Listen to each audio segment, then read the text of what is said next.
Bagaimana perkembangan komputer dari dulu sampai saat ini? Halo, kami dari kelas 10 Multimedia 1 kelompok 2 akan menjelaskan perkembangan komputer. Menurut Wikipedia, komputer adalah suatu perangkat keras yang sangat berkaitan dengan teknologi yang dipakai untuk mengolah data menurut prosedur yang telah dirumuskan. Dalam soal ini, komputer pertama atau sempoa dipakai untuk mengerjakan operasi aritmatika dasar. Komputer di zaman sekarang telah semakin canggih. Komputer sudah melalui beragam pembaruan tiap tahunnya. Yuk kita lihat bagaimana perkembangan komputer dari dulu sampai saat ini, yang akan dibacakan oleh teman saya Muhammad Rafif Pratama, Sandika Asmi, Rosiano Egi Pratama, Refdalika Sukoyumi, dan saya sendiri Angelina. Generasi komputer pertama 1940 sampai 1956. Sepanjang masa ini, generasi pertama dari komputer mulai dikembangkan. Komputer generasi pertama memakai tabung vakum untuk sirkuit dan rem magnetik untuk penyimpanan memori. Tabung vakum dipakai untuk memperkuat sinyal dengan mengontrol pergerakan elektron di ruangan pemindahan. Komputer generasi pertama sangat susah untuk dioperasionalkan dan memiliki biaya amat mahal. UNIVAC dan ENIAC ialah contoh komputer generasi pertama kali yang dipakai Badan Sensus Amerika Serikat. Beberapa ciri komputer generasi pertama yaitu 1. Memakai tabung hampa. 2. Mempunyai ukuran besar dan berat. 3.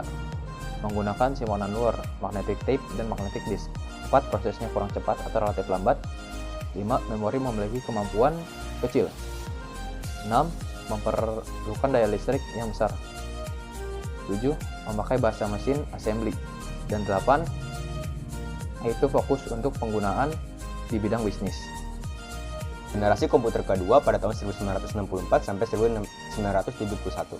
Teknologi tabung vakum mulai terpindahkan dengan transistor. Pemakaian transistor pada komputer mulai dipakai di akhir tahun 1950-an. Keunggulan transistor ialah memiliki bentuk yang lebih kecil. Dengan wujud minimalis dari transistor, komputer jadi lebih kecil dan irit energi. Di generasi kedua ini, bahasa pemrograman mulai dikenalkan, misalnya seperti COBOL dan Fortran. Teknologi penyimpanan memori berbeda dari drum magnetik, jadi teknologi magnetik IBM 7000, NCR 304, IBM 650, IBM 1401, Atlas, dan Mark III ialah contoh dari generasi kedua komputer.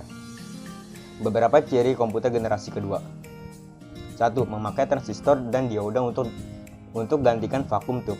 2. Telah memakai operasi bahasa pemrograman Fortran dan COBOL. 3. Mempunyai kemampuan mengerjakan real time dan time share. 4. Sanggup mengelola jutaan operasi per detik. 5. Memerlukan semakin sedikit daya listrik. Generasi komputer ketiga 1964 sampai 1971. Pengembangan sirkuit terpadu ialah keunikan dari angkatan ketiga komputer. Wujud transistor makin diperkecil dan ditaruh di chip silikon yang diberi nama semikonduktor. Teknologi ini makin dipercepat performa komputer. Sepanjang periode ini, mouse dan keyboard mulai dikenalkan. Generasi ketiga juga diperlengkapi dengan mekanisme operator PDP-8, PDP-11, ICL 2900, IBM 360, dan IBM 370 ialah contoh dari komputer generasi ketiga.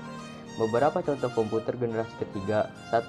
10.000 kali bisa lebih cepat dari komputer generasi pertama. 2. Kemampuan memori semakin besar dan sanggup simpan beberapa ratus ribu karakter yang awalnya cuma sampai beberapa puluh ribu.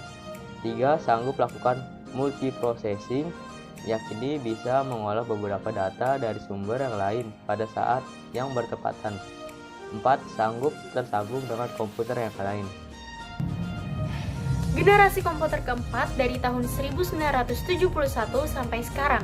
Di masa ini, prosesor mikro mulai dikenalkan.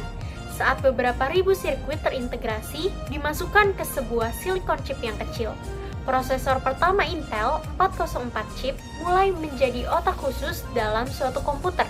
Saat masa inilah, istilah personal komputer atau PC mulai digunakan. Dengan teknologi yang semakin maju, generasi keempat menjadi tonggak awalnya pembangunan internet.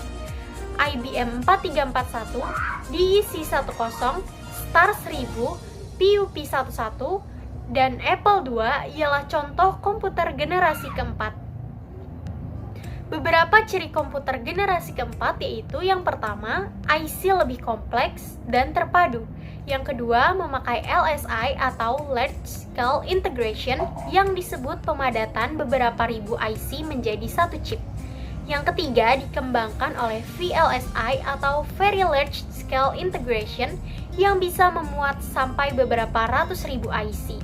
Yang keempat, memakai mikroprosesor dan semikonduktor yang berupa chip untuk memori komputer. Generasi komputer kelima, sekarang sampai masa depan. Komputer angkatan kelima dibuat berdasarkan teknologi kecerdasan buatan dan masih juga dalam tahapan pengembangan. Contoh teknologi yang sering kali dipakai ialah teknologi pengenal suara, pemakaian pemrosesan paralel, dan superkonduktor jadi dasar dari kecerdasan buatan. Arah dari komputasi generasi terbaru untuk meningkatkan piranti yang memberi respon bahasa manusia. Itulah penjelasan bagaimana perkembangan komputer dari dulu sampai saat ini. Saat ini komputer terus mengalami perkembangan dan terus diperbaharui dengan teknologi yang lebih hebat dan canggih. Itu saja dari kelompok kami. Sekian dan terima kasih.